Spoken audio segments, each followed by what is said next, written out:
السلام عليكم ورحمة الله وبركاته. بسم الله الرحمن الرحيم. إن شاء الله today we'll continue talking about shallow neural networks and might start talking about deep networks. This is where we stopped last time. We were talking about what we called universal approximation theorem. This is a very interesting and important theorem that tells us that with a shallow network we can approximate any 1D function to, of course, arbitrary precision if we have enough hidden units, which shows us how powerful the shallow networks are. Okay, of course, if we have any good budget where we can spend on the hidden units. Just to recall what we have covered last time, because we will build on that, we started with this example with the shallow network that has one input, 3 hidden units, and one output. We moved from the equations to the diagram. And I want you to focus more on the diagram. Over time we will not every time have a new network write the equations. Maybe we will continue doing that this lecture, but over time we will reduce that and we'll focus more on the diagrams because they actually represent the equations. So I want you to focus more on the meaning of the relationship between the diagram and the equations. For every neuron here, it is like a weighted sum. Okay, here because weighted sum of the input. Because we have just one input, it's just a weighted sum of one input, which is θ11 times x plus the bias, and then we apply at the hidden unit, we apply the activation function. Here we have a weighted sum of all the inputs. So we have phi1 times h1 plus phi2 times h2 plus phi3 times h3 plus the bias. Okay, and for now we don't apply an activation function to the output. So from that you can write the equations. You can map to the equations. Okay, any questions on that? And we also said that usually when we draw the diagram, we will not write the parameters, right? Because we know that for every link here, this is what? A weight. Okay, and at every node except the input, there will be a bias. Okay, so these are the parameters of the network. And we discussed, I think, in detail how this network works last time. We started with the pre-activation, which is the linear function of the input at each hidden unit, and then applying the activation function, which clips the negative part and keeps the positive part. And then we scale, because we wanted the weighted sum at the end for the output. We scale them. We scale each hidden unit, right, and then add them. And when we, I think we saw that last time, right, in detail. And when we add them, we get what we call, what is the name of the shape of the function that we get eventually? Piecewise linear function. Piecewise linear function. And last time we talked about these joins, right? We said that the maximum number of joins is the number of what? The maximum number of joins is the number of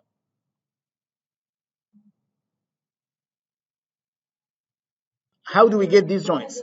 The hidden units, exactly. Okay, each hidden unit contributes to one joint, right? So the maximum number of joins is the number of hidden units. As we increase the number of hidden units, we will see more joins, which means this curve will be more broken, will be more complex, right? And still it will be a piecewise linear function. And we talked also about the activation patterns. Each piece of line here has a corresponding pattern in activation. Some of the hidden units are active, some are inactive, right? This is what we covered last time. Any questions before we start the new stuff? Okay, so far we talked about one input and one output, right? Today we want to extend that to more than one output and more than one input, and then we look at the general case, which is multiple outputs and multiple inputs. Okay, this is the plan for today. Okay, if we think about two outputs, still we have one input, okay? Now let's think about two outputs. When we have two outputs, still we have the hidden units, right? And the equations of the hidden units are the same, doesn't change, right? It's just a linear function, then we apply the activation function to it, okay? And still also the first output is the same, it's a weighted sum of the hidden units plus the bias, okay? All what we added here is a new output, which is very similar to the other one. It will be also a weighted sum of the hidden units, but with, of course, different parameters. So if we want to draw this network, it will be very similar to the one that we saw before, except that we added one new output here. So instead of having one output, we have two outputs. So this one will be weighted sum of the hidden units, and this one also will be a weighted sum of the hidden units. Type, will they be the same? I mean the same values, the same functions? Of course not. It depends on these values of the parameters, right? So both are weighted sum of the hidden units, but the weights are different. Okay, and of course also the biases might be different. Okay. Type. How about now the output function itself? Can we imagine how the output functions will be? For one output, we said that it will be piecewise linear function, right? And it was piecewise linear function because we have hidden units here, right? Type. So we expect that the first output will also still be a piecewise linear function because it is a weighted sum of the hidden units, right? So that doesn't change or will not change. Now, how about the other output? Will it be also a piecewise linear function? Yes, because also it is a weighted sum of the hidden units. But it's a different pieces. Okay, it's a different piece. So we will get something like this actually. This one is y1. I think this is the one exactly that we saw before. And that might be y2. Again, both are piecewise linear functions. But they are similar in one sense and different in another sense. Similar in that you will, if you look at them, you will see that they have the same joints. They have the same joints. Why is that? Because of the same hidden units. Yeah, we said that the breaks or the joints are due to the hidden units, right? Due to the clipping that happens at the hidden units by the activation functions. The hidden units are the same, okay? So it's just a weighted sum of them. So the joints will be the same, but the slopes of the linear pieces will be different. Why is that? Why do we see the slopes of the orange curve different from the other one? Because of the weights, yeah, the parameters. Okay, these parameters, phi 21, phi 22, phi 23, phi 24, might be different from phi 11, phi 12, phi 13, phi 14. And also, of course, the bias will move the function up or down. Okay, yes.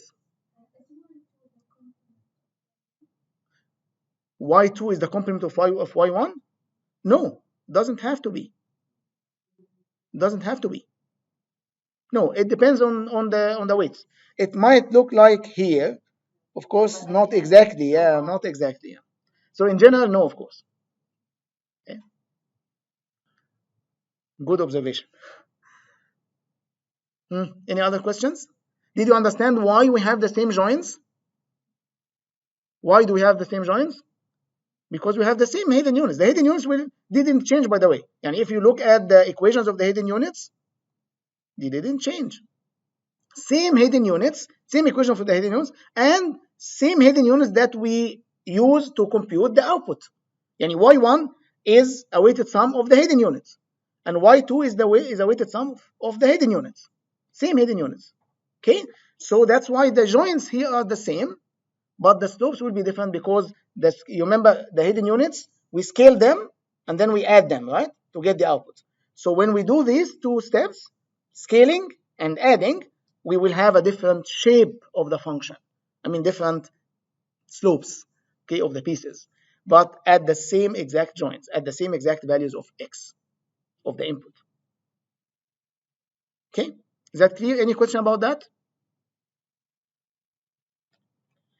Okay, if you don't have questions, then I have a shallow network with two outputs.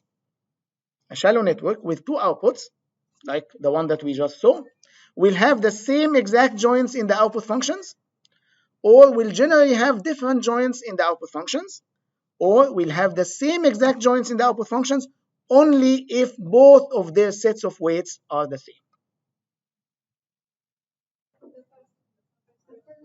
First one or the third one? How about the second one? Second one, complete, of course not.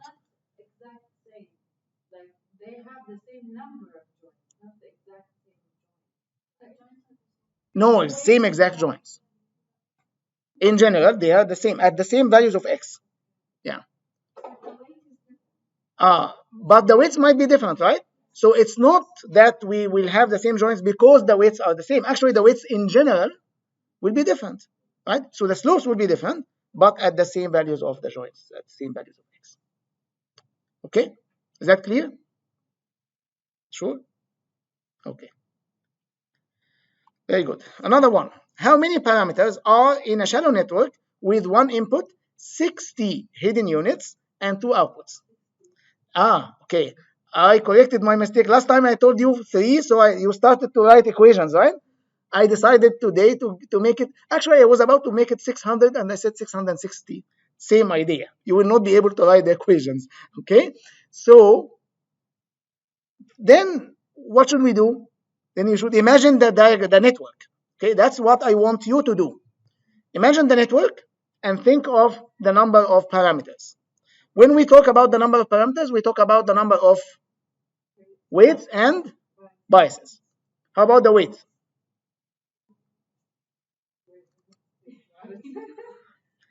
It's easy, right? Okay, let me show you how it's. Okay, so we have one input, right? And 60 hidden units. And how many outputs? 2. Okay, so we have something like that here. And we have something like that. And also that, right? Okay, how many weights we have? These are the number of links, right? Okay, what is the number of links in this side? 60, because it's 1 times 60, right?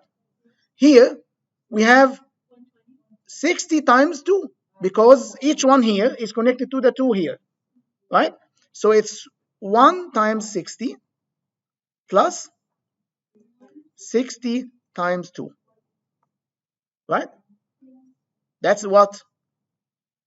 the weights. How about the biases? 60 for the hidden units plus 2 for the outputs. That's very easy, right? Write the equations, please. Okay. Next time it will be 6,000. Okay. Any questions on how to do that? Okay. So from now on, you should always think about the diagram. Okay. And you should be able to move from the diagram to write the equations, right? It's straightforward. You have a question? Again, okay. So this is the network, right? Okay. Okay. This is the network, right? Okay. You see the pointer here? Okay. So this is the network. We have one input unit. One input, 60 hidden units, and 2 outputs. Okay. So it's fully connected. So from this input, there is a link to every one of the hidden units. So we have 1 times 60. Here we have 60 units, all of them connected to the 2 outputs. So each one here is connected to these 2. Okay, so it's 60 times 2. So 1 times 60 plus 6 times 2. These are the weights. And for the biases, each node except the input has a bias. So we have 60 here and 2 here. Okay, so these are the biases. And the total is, of course, the sum of them. Okay, whatever the sum is. Any question about that? Is that clear now? Okay, so that was one output. What if I told you 3 outputs? What will change in this slide? No, I'm not talking about the parameter. I'm talking about this slide. No, again, I'm not talking about the parameters. I'm talking about the outputs. Okay. So here, what will change? We have a third one, right? Maybe the third one will. Let me see. Maybe the third one will look like, مثلا, this, and then that, and then maybe this, and then that, and then I don't know, maybe this, something like that. Okay, same joints, different slopes. Okay, any questions? How about 10 outputs, 10 functions, 10 piecewise linear functions? Okay, question?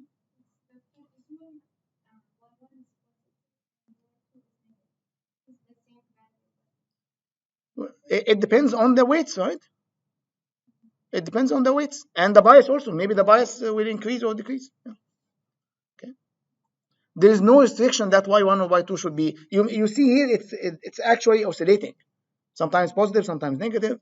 It depends on the parameters that we learned. Okay.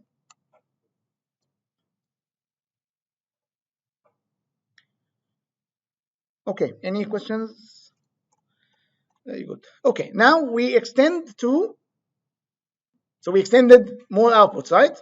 So the idea of the more outputs very similar to one output, right? It's just that we have new piecewise linear function at the output, right? Now let's see what will happen with one input. But before that, I want to make sure that you really understand how things go here. If I have one, let's say that I learned the network, right? I have the parameters, okay, and I have a value for x. Yeah, let's say مثلا the value of x is, I don't know, 5. And I want to compute y1 and y2. How can I compute y1 and y2? First, what do we call this? What do we call this process? Given the input, I want to get the output. No, the process, this is inference, right? We talked about that before. Inference means given a model, we have a model now. We learned the model. We have the parameters. So we have a model. Given the input, give me the output. This is an inference. I want to do some prediction. I want to use this model to predict a value. Now, this is what I want to do. I want, given the value 5 or whatever, 1.5, maybe to be used here, 1.5, I want to get y1 and y2 from that network. And for a second, forget about this figure now. Yani, don't look at the curves. Okay? Imagine that we have the network. When we say we have the model, what does that mean? We have the values of the parameters, which are the weights and biases. So we know all the parameters. Can we now compute y1 and y2? Will that be one value for each or a curve? It depends on the input. No, the input now is determined, 1.5, right? Value for each, one value for each, right? There will be no curves, right? So it will be just one value of y1 and one value of y2. So how can I compute y1? I substitute what? X. So I will. So I can use the equations if I write the equations, or I just want you to minimize using the equations, okay, and use the diagram. So it's 1.5 times whatever by the value here, okay. That will be the pre-activation for H1, and then apply the activation function, right, to get one value of the hidden unit, right? Same here. Multiply whatever the parameter here with x, then apply the activation function, get H2. So this is H1, this is H2, then similarly you get H3 and H4. Then the weighted sum for Y1, right? So again, each link is a weight, so multiply the weight here by the value here.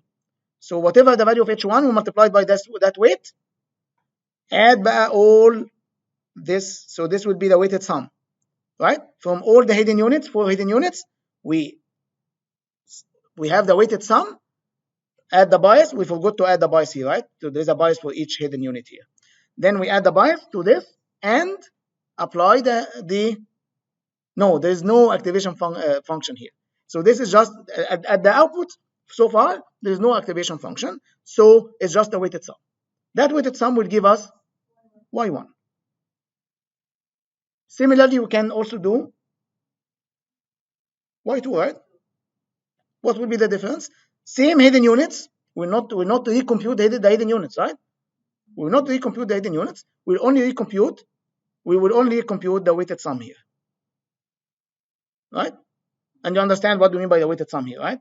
So each value of a hidden unit will be multiplied by whatever the parameter on that link.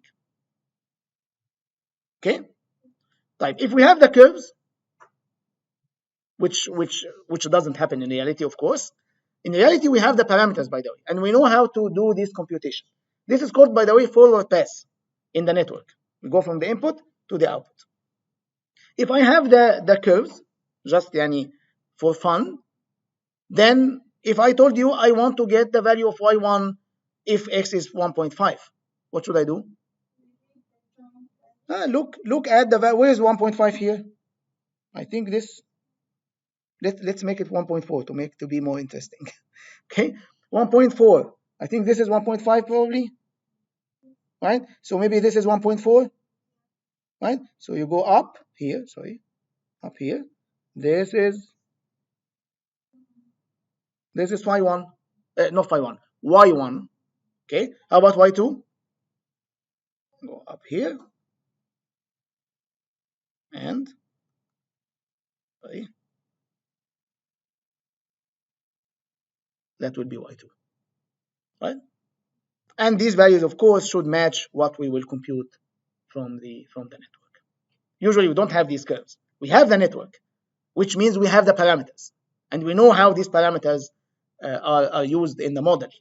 Okay, so what we did here is exactly like the equations, but without writing the equations. We know how the diagram is mapped to the equations.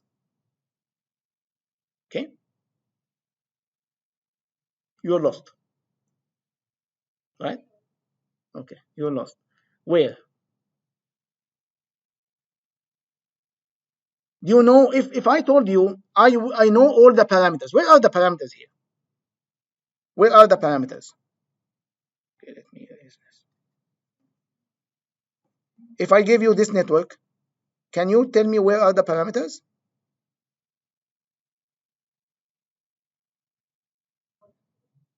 Don't look at the equations. Okay, forget about the equations. Okay, equations are not there. We have the diagram, the network now. Where are the parameters? Every link is a weight. Okay, so actually this is theta. What is this? What's this one? Theta 1. Huh? It's multiplied by x here, right? Okay, again, let's just for a second get back to the equations. Okay, so this is the slope, right? So this is actually the weight. So this is theta 1, 1. If I told you what is this specific link, how will you get it? What is multiplied by h3 here? Yeah, it's phi 1, 3. And so on. Okay, at every node we do the weighted sum of the inputs, because every link has a source, right, and the weight on the link. So we multiply the source by the weight and add it, then apply the activation function, and then add the bias and apply the activation function. Okay, is that clear now? This is the computation through the network. Any other questions? Okay, I hope this is now clear. Okay, now what if we have more than one input? So having more than one output, so we have different functions, right, with the same joins. We know that, and all of them will be piecewise linear functions, right? All of the outputs will be piecewise linear functions. Now, let's see what will happen if we add one more input. Of course, we will have more parameters, but more importantly, how the network will behave. Okay, so here's an example. Still, we'll make it one output for now, and we have now two inputs. Okay, now we have two inputs. and one output. As you said, there are now more parameters, and you can see H1 now is a weighted sum of both inputs plus the bias. So if you look back at the equations, you will see it's still linear function, by the way. So before there was no x2, so it was theta 1 0 plus theta 1 1 times x1. Now we added theta 1 2 times x2. Still this part is linear, but linear in both inputs, not just one, in two inputs. Okay, so now this is the hidden units, and as I told you, at every node, it's a weighted sum of the incoming links. Okay, same for H2, same for H3, and Y will not change. Y, I mean, not change in terms of the function. It is a weighted sum of the three hidden units. Okay, but that's in terms of the shape and the equations of the network. Any questions? So not a big change. The hidden unit now it's a linear function, but linear function of two inputs. Okay, right. Let's see about how this will make a difference in the output, in the network, the behavior of the network. Huh? Okay, we'll have another dimension. Okay, remember when we talked about last time, when we talked about the linear functions, okay, of the hidden, before the pre-activation values, they were lines, right? They were lines because we have just one input. Now we have two inputs, so we have x1 and x2, and if you remember, we talked about contour plots before, right? This shading gives us indication of the value of the function because it's now a function of two inputs, x1 and x2. So it seems like here, this function, which is the pre-activation value of the hidden unit, not yet the hidden unit, right? We didn't apply the activation function yet. It's the pre-activation value. It is, it's not a line now, it's a plane. It's a line in 2D, which is a plane. Okay? The plane, of course, changes the values. So, as I said, the brightness means high values, darkness means low values. So it seems like it is something like that. Okay? Values decrease as we go up, and increase as we go up, decrease as we go down. Okay? Is that clear? So this is the pre-activation value of one hidden unit. Because we have three hidden units, we have three linear functions. Still, these are linear functions, but in 3D. They are no longer in 2D, they are in 3D. Okay? Type. Why do we have different functions? Why is it not one only? Remember, before we had three lines, right? Each one is a line, is a different line. Why do you have three different? Yes? Not exactly. Because of what? What is the function here? It's a linear function of the inputs, right? It has parameters, right? So with different parameters, we'll have different functions. And the values of theta 1, 1 and theta 1, 2 here is different than the values of theta 2, 1 and theta 2, 2. Different from theta 3, 1 and theta 3, 2, right? And also the biases are different. Okay, so these are three different linear functions. Before we had three different lines, right? Because of the parameters of the line, right? This is a plane, it has parameters. Still linear, this is still linear, but linear in two inputs. There's no quadratic. We didn't say x1 square, or we didn't say x1, x2. It is linear if it's just getting the input as it is, right? It's linear, but in two inputs. Okay, it's linear, but it's two inputs. It will not provide a line now, it's a plane. Okay, so these are three different planes, right? Now, these are the pre-activations, right? Aisha, be with me, please. These are three different lines, right? I mean, different planes. And these are the pre-activations for the three different hidden units, right? What is the next step? Which function? The activation function. Okay. Now, the ReLU function. What does it do, the ReLU function? It removes the negative part, makes it 0, and passes the positive part as it is. Type. If you look at this function now, what do you expect to look like after applying the radio function? The negative part will go away, right? Will be 0, will be clipped. Where's the negative part? The one that is mostly the darkest, right? So it seems like maybe this part is negative. We don't know exactly here, right? But let's assume that the darkness here means negative. So this part will be clipped. Clipped means it will replaced by 0. Okay, so you will see here, because all the area here will be 0, it will be just one shade, right?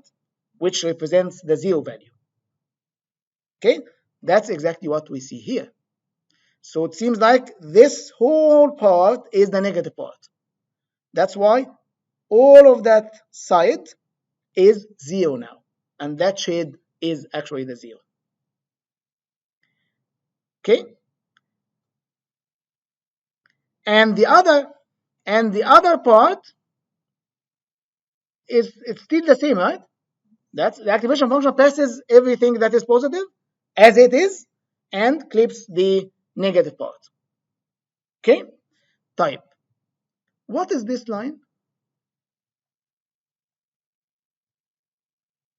Remember in 1D, when we have one input, what did we have? We had a joint, right? When we clip, we had a point where the line is 0. I mean, gives 0 output.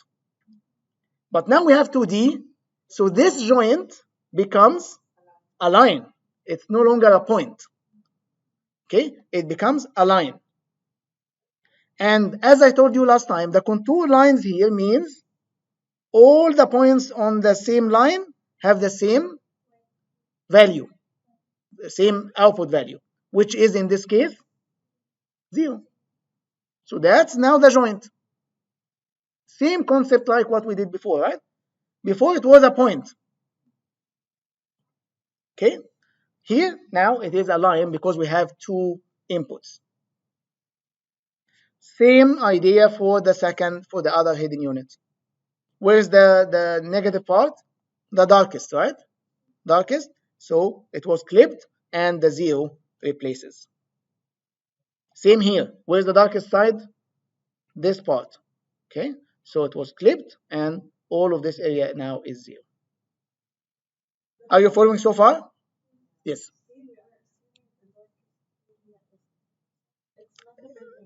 The absolute value, we don't see the absolute value here. Yeah, but it is there, of course. Yeah. We just imagine that this part is the and of course the shade gives us that indication, but it's not that easy to see exactly where the 0. Okay. Any questions? So you understand these figures now? Okay. Type. What are these? These 3 figures at the bottom? The hidden units. Yeah. You see the equation, right? So this is the pre-activation before applying the activation function. This is after applying the activation function. Okay. So this is the hidden unit value. After, yes. Sorry? This one? Okay. How did we get the joint here? Where is the negative part? Towards the darkest side. Okay, so the negative part here is this way. Okay, the color here just indicates the values, but this is computed exactly based on the values, based on the exact values of the parameters. Okay, remember we assume that we know the parameters here. It doesn't matter to us the exact values of the parameters here, but the idea is what we need here. Okay, is that clear? If you think this is green, then yes. Okay, I don't know. This is green, cyan, whatever. Okay, but yes, this line is representing the 0 value and is what we call the joint. Okay, is the joint, but in 2D. Okay, what's the next step after the activation? Before we sum them, we scale them, we multiply by the weights. Okay, طيب what will happen when we when we multiply, let's say, this one by a weight? Let's say that this weight is 3. So how about the 0 part, the clipped part? Will it change? It will be 0, right? Okay, so this area will stay the same when we scale. طيب what happens when the other side? If it's positive, if we are multiplying by a positive value that's greater than 1, like 3, the value will increase, right? So the darkness, if it's 3, the darkness will increase. Sorry, not the darkness. The brightness will increase, right? The brightness will increase here if it's positive. If it's negative, if the weight is negative, the darkness will increase. It will be dark, okay? Because it will go to the negative side.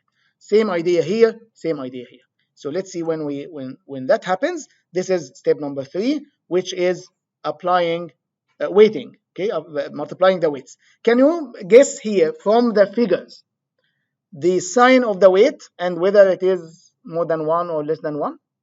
How about the first one?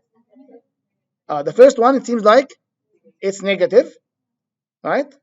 And is it greater than 1 or less than 1? It's around 1, I think. It's we cannot easily guess here whether it's more than 1 or less than 1. How about this one? Positive and greater than 1, because brightness is more now. So it seems like the values increases. The values increase. Yeah, these are indicating the same values, right? Probably the difference between the values here is the same. Okay, so there are more in the same area now. How about this one? It's negative, and it seems like bigger than 1 because the darkness increases a lot. Yeah. Right? It's not very clear if it's greater than 1 or not, actually. Okay, but it's negative. But it is negative. Okay, it is negative because we are not. It's not easy to map the shades to numbers. So it's. But clearly this is negative, right? Clearly this is positive, and clearly this is negative. Okay. Okay. What's the next step? Okay. Adding them. Okay. So adding them with a bias. When we add them when we had the one input, we had this piecewise linear functions, and we had joints, right? And the joints were points, yes, and were the joints of the hidden units. Same idea here. Each one of these green or cyan lines is a joint, okay, and they will be kept in the output. Okay, but they will be separating the space. So when we add these 3, we'll get something like that. Still we have the same joints, right? Where are the joints? The lines, right? This is for H1, this is for H3, and this one is for H2. Now they are separating the space. Exactly like remember the piecewise linear function in 1D? The slopes dependent on the slopes of the lines, right? And the bias. Here it's the same. Okay, the slope of the plane now is the slope of the plane. It's no longer a slope of a line. It's a slope of the plane. Depends on the slopes of the hidden units, which the slopes that are actually multiplied by the hidden units, which are these parameters theta 1, theta 2, and theta 3. Okay, and also the actual slope of of course of the function. So now, how many regions we have? You have 3 regions here. 7. Okay, type. Why do we see that the contour lines are different in each region? Because these are the sum of the hidden units, right? Okay, sum of the hidden units, and of course the slope of that region, still it's a region. The slope of that region depends on the slope of the input to that function, right? Which is the slope of that hidden unit, slope of that, slope of that. Okay? Yeah, for example, why do we have this like that here? What is the value here? Is it 0? First, is it constant or different? Constant or not? Constant or not? Constant, because we see one line here, one color here, right? Type. What is the value of this? 0. Type. Let's see. How did we get this region? It's the intersection of these two joints, right? Summing over all the functions. So it is that part from the first hidden unit, which is 0, right? And that part from the second hidden unit, which is 0. And that part, which is 0, right? So is that 0? Actually, no. This is phi 0 because we added the bias. Okay? Okay, don't forget the bias. If there is no bias here, yes, it would be 0. Okay? But it depends on phi 0. If phi 0 is 0, it would be 0. If phi 1 is negative, it would be negative. Seems like positive here, I don't know. Okay? Okay? Is that clear? Every region here is the sum of the corresponding regions in the weighted sum. Okay? Questions? Getting more interesting now? More complex, right? More, but it's same idea, right? It was a piecewise linear function in 1D, and still we will have what we call here convex polygons. Okay, convex polygons. Every region here is a polygon, and it is convex. Okay, it is a plane, a piece of a plane. Okay, and these planes are connected together through the joints. Okay, before the joints were just points, and now the joints are lines. Can you imagine this in 3D? Why not? Okay, here it is. It's not a plane now. It's a surface. Each region is a plane. Each region is a plane. Okay.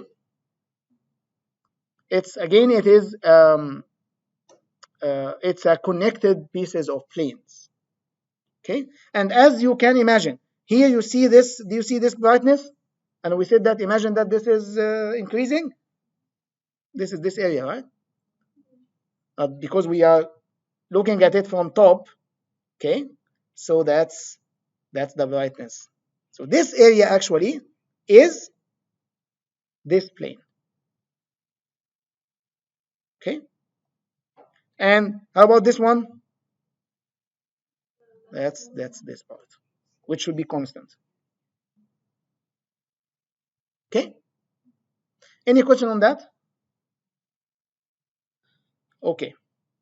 So one slide before, I just wanted to give you the all-in-all picture. Okay. So we started with two inputs.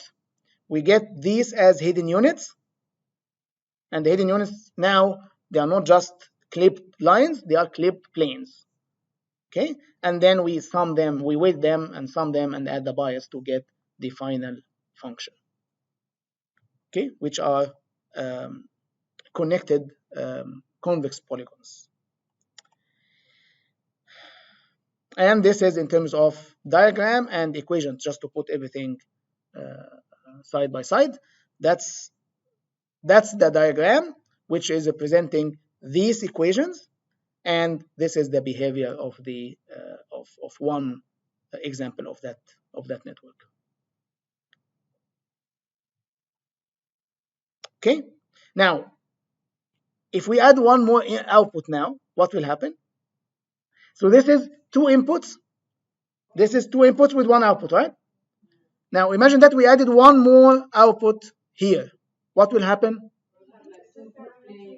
What did we do when we had one input?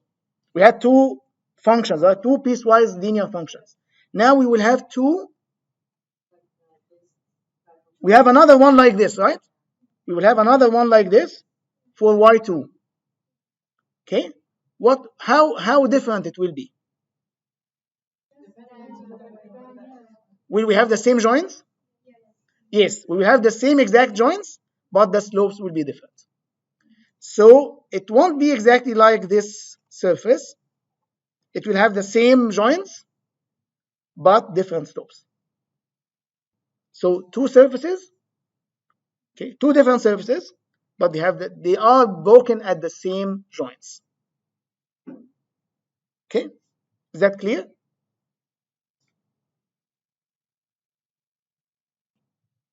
So we'll have something like that with the same joints, but of course the slopes here will be different, which means the value of the functions will be different. Any questions? طب how about 10 outputs? 10 like that, 10 functions like that, right? Same idea, خلاص. You can expand with the outputs, or with the outputs, and also you can expand with the inputs, right? At outputs, you can think of it when we have one input and two inputs. What if we have three inputs? It's 4D, but it will be very hard to imagine, right? We cannot imagine it. Okay, it will be 4D. The function will be 4D. Okay, so it's very hard. خلاص. But it's the same idea. The joints will be planes. Will be a complete plane. Okay, in 4D. Okay, in 5D hyperplanes. خلاص 5 and 6. Okay? You cannot imagine. خلاص. It's very enough for us to understand it in 2D and 3D, I think, and you can expand it. خلاص, the same idea. Of course, many applications now we have many inputs. Okay, sometimes millions of inputs. By the way, imagine images, pixels. Okay, many inputs and many outputs also can be. Okay, but the same idea. You can expand in terms of inputs. You can expand in terms of outputs. Okay, outputs is easier because outputs is just, it will be similar. It's a weighted sum of the hidden units. Okay, inputs, it will increase the space. Beyond 3D, it will be hard to imagine, but same idea. Linear, still piecewise linear functions, by the way. And even this one, it is piecewise linear function. Okay, but it's in 3D, so the pieces are pieces of planes instead of pieces of lines. Okay, I hope it's very clear now. Let's now talk about the general case. It won't add any new sub, but putting it in general. If we have DO outputs in general, خلاص, okay, it's no longer 1 and 1. It's DO outputs, D hidden units, and DI inputs. If we have this, then we can write the equations in a compact form like that. So this is the hidden unit number D. It's equal to the activation function applied to the bias and the weighted sum of the inputs. And the output is the bias plus a weighted sum of the hidden units. Okay, how many we have of this? D. How many we have of this? Of this equation, how many we have? Is that one equation? No, we have DO outputs, right? So there is an equation for each output,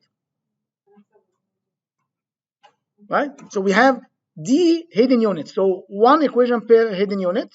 So we have D of them, okay? And we have D output, DO of these equations. This is the number of outputs, right? Okay. And this is example when we have 3 inputs, 3 hidden units, 2 outputs. Okay. Of course, here, what is DO? What is DO? What is the value of DO here? DO, O output, right? So this is 2, DI, 3, and D, 3 also. Okay, this is just a notation here. Okay. Questions? So that's the general case. I think now you understand when we have more inputs and when we have more outputs, how the network will behave. Okay, question. How many parameters does this model have? Without writing the equations, just looking at the diagram. Can you tell me? And don't count. Don't count the links. You can count the nodes, and that's enough. So knowing that 3 inputs and 3 hidden units, how many weights we have here? 9. 3 by 3, right? Right. Having 2 outputs here, how many weights we have here? 3 times 2, right? So these are the weights. How about the biases? 3 here, 1 for each node except the input. Okay, so 3 for the hidden units and 2 for the output. I don't know what's overall. Okay, clear?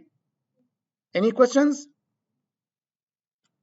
Okay, now we will just give you examples of other activation functions. We said that the activation function is not always radio, right? Radio is the most widely used one, but there are also other activation functions that are actually used. We said earlier, what is the role of any activation function? To why do we have activation functions in any neural network? To make the output nonlinear. Okay, to make the output nonlinear, because as you see, anything other than the activation functions in all the equations we saw and all the networks we saw is linear, right? And if you remove the activation function, everything is linear, which means always the output will be linear at the end. Okay, but of course we need to have more complex functions than linear, and the source of that is the activation function. Okay, so there are different activation functions, and another thing also for the activation function is that it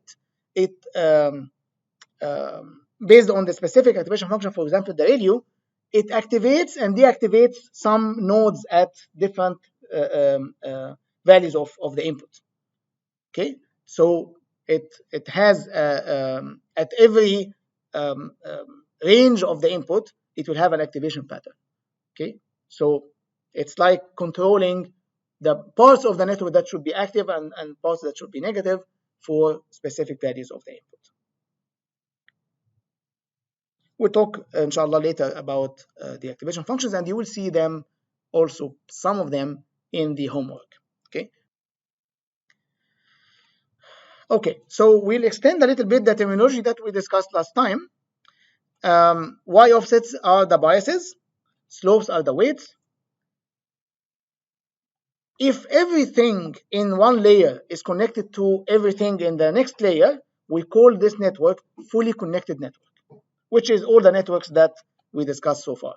Okay, every node here is connected to every node here, right? And every node here is connected to every node here. So it's always fully connected, okay, between the layers. This is called fully connected network. If we don't have any loops, what do we mean by loops? And like that can be seen more in deep networks. When the output of one node is going as input to itself or to another node in the previous layer, okay, or other layers in previous layers. That's what we mean by loops. If we don't have any loops, like what we saw before, up to this point, we call the network feed-forward network. Okay, feed-forward network.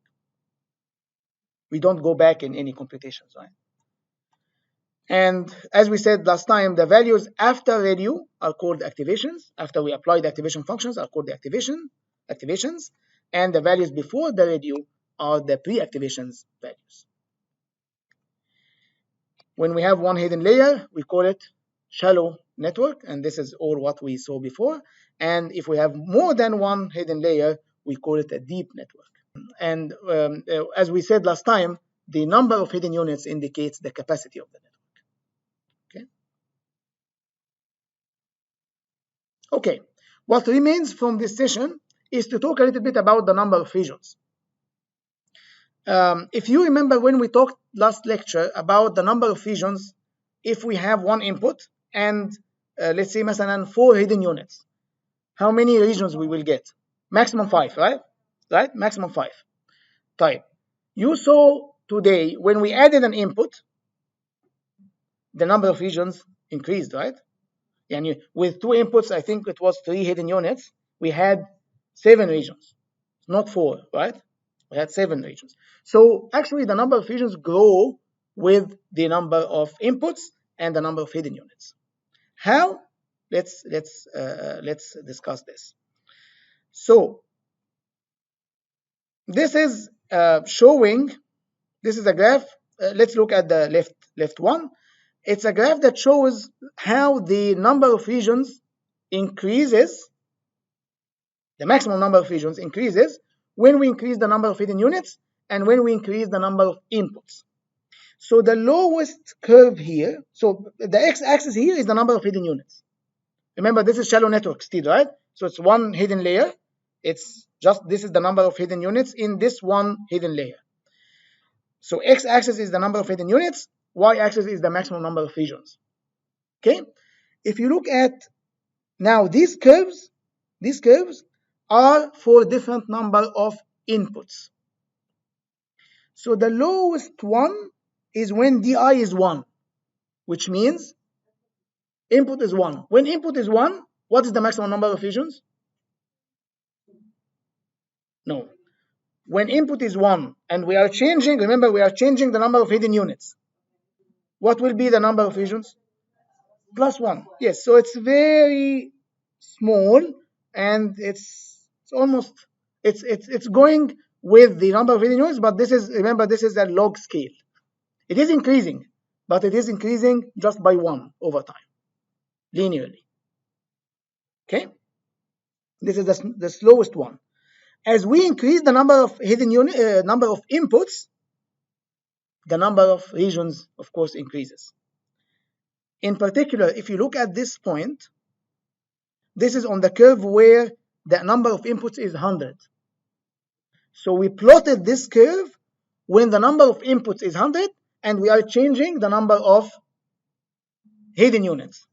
So we are fixing the number of inputs and we are changing the number of hidden units, the number of neurons in the hidden layer. Okay, and we are looking at, we are plotting the maximum number of regions.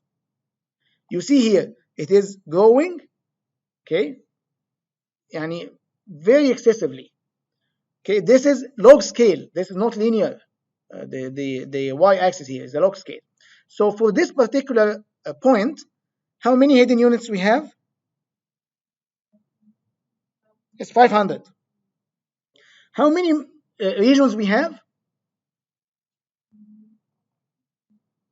Something like more than 10 to the power 100. Can you imagine that number? That's 100 zeros. 1 with 100 zeros.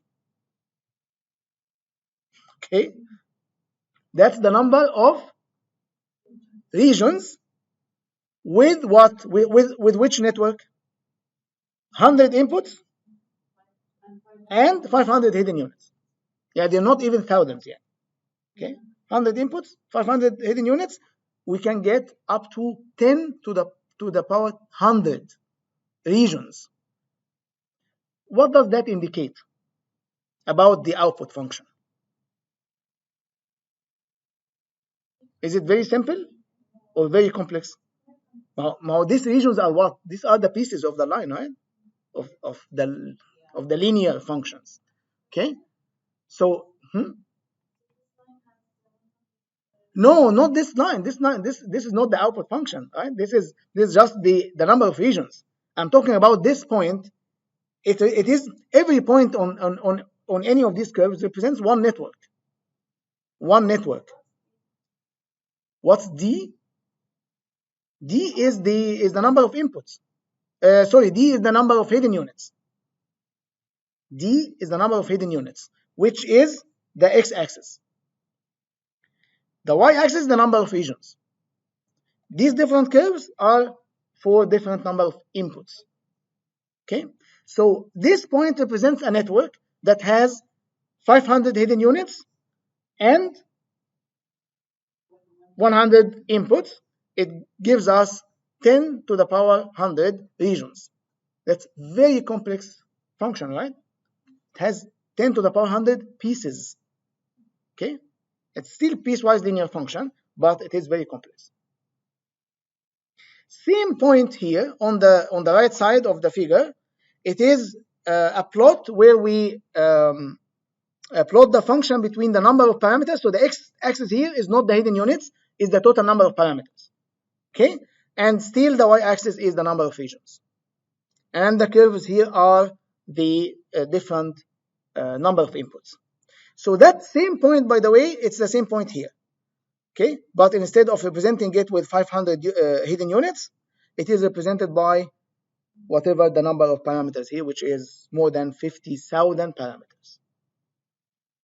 Okay, so with 50,000 parameters, we get 10 to the power 100 regions. Okay, that's a big number. Actually, it is 51,001 parameters. You can, by the way, compute this number exactly, because you know this is a network, right?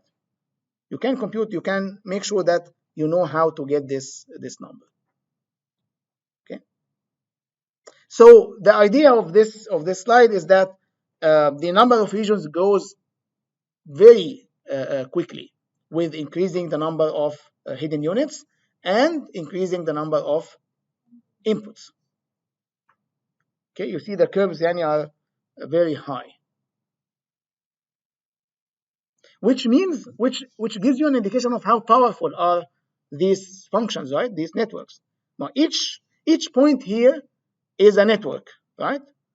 Is a family of functions, by the way. And we said that one network is a family of, one model is a family of equations, right? Because of the parameters, right? Yani this point is a network that has more than 50,000 parameters. Changing the parameters give us different model. Okay, but each of these model has a bound on the number of regions, which is about 10 to the power 100 in this case. Yes.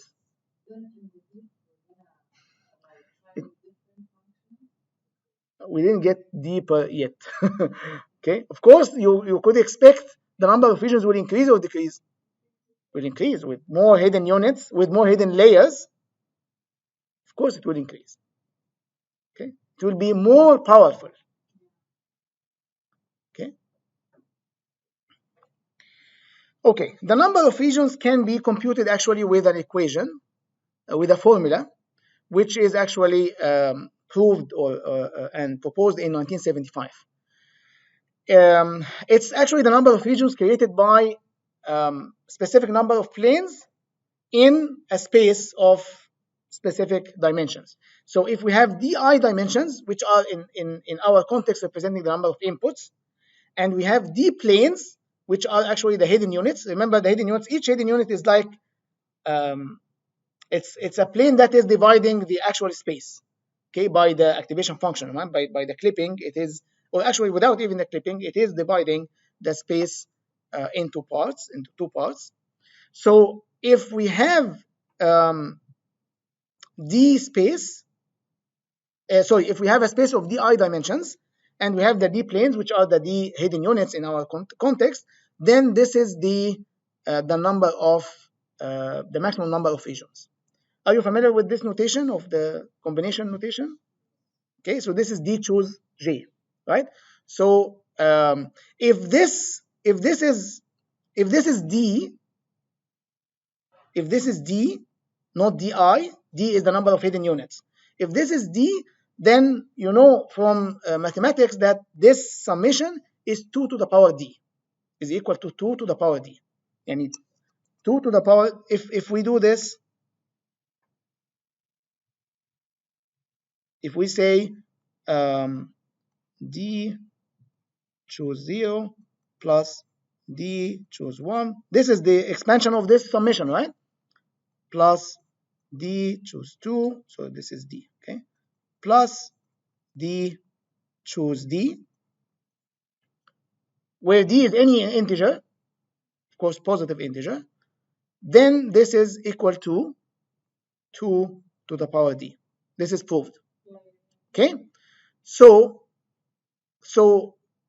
this is if d is equal to di. Okay, but since here we say d is greater than di, then this number is greater than 2 to the power di and less than 2 to the power d.